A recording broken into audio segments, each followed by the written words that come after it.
అంతా కూర్చొని సంతకాలు పెట్టించుకుని ఏవో తీర్మానాలు చేసి వెళ్ళిపోవడం కాదు. ఆ పాత విధానం ఏదైతే ఉందో దాన్ని స్వస్తి పలకడానికి పవన్ కళ్యాణ్ గారు ఈ రోజు మనకి ఉప ముఖ్యమంత్రి గారి హోదాలో ఈ గ్రామ సభ అనేది అధికారికంగా ఒకే రోజు, మరొకసారి చెప్తున్నా, ఒకే రోజు 13,326 గ్రామ సభలంతా దేశంలో ఏ రాష్ట్ర ప్రభుత్వం కూడా ఇలాంటి ముఖ్య కార్యక్రమాలు తలపెట్టలేదు. కాబట్టి ఈ గ్రామ సభ యొక్క ముఖ్య ఉద్దేశం ఏమిటంటే మనము మన గ్రామ పంచాయతీల్లో మన గ్రామాల్లో పనులు గుర్తించాలి. పనులు ఇప్పుడు ఏపీ గారు చెప్పినట్టు మనకి ఏవైతే పనులు చదివారో వాటన్నిటికి కూడా ప్రతి ఒక్కరు కూడా అర్హులు. అలాగే కళ్యాణ్ గారు ఏం చెప్పారు, జాతీయ గ్రామీణ ఉపాధి హామీ పథకానికి ముందుగానే తొలి సంతకంగా ఒక మాట ఇచ్చారు. దాన్ని కూడా మీకు ఈరోజు తెలియజేస్తున్నా.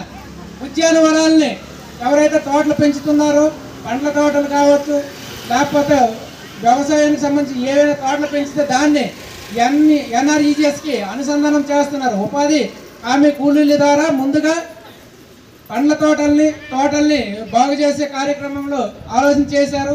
తర్వాత వ్యవసాయానికి కూడా ఉపాధి హామీ పథకాన్ని అనుసంధానం చేయాలని గతంలో ఎన్నో ప్రభుత్వాలు ప్రయత్నించినప్పటికీ విఫలమయ్యాయి.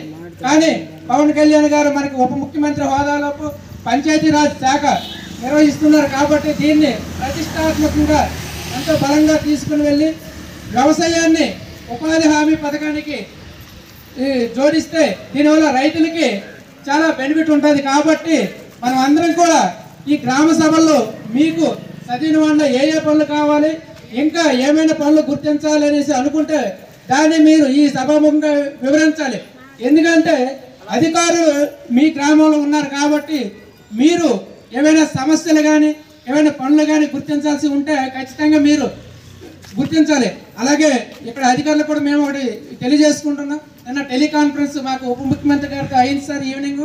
ఆయన కూడా చాలా పకడ్బందీగా ఈ గ్రామ సభలు నిర్వహించి గ్రామ రైతులు, ప్రజలు, ఉపాధి కూలీలు ఏవైతే కోరుకుంటున్నారో వాళ్ళు చెప్పిన ఈ లిస్టు ఖచ్చితంగా 100% అమలు చేయాలనేసి స్ట్రిక్ట్లీ ఇన్స్ట్రక్షన్స్. అలాగే మాకు మా ఇన్ఛార్జ్ గారు కూడా ఈరోజు పాతపడిన గ్రామ సభలో పాల్గొన్నారు.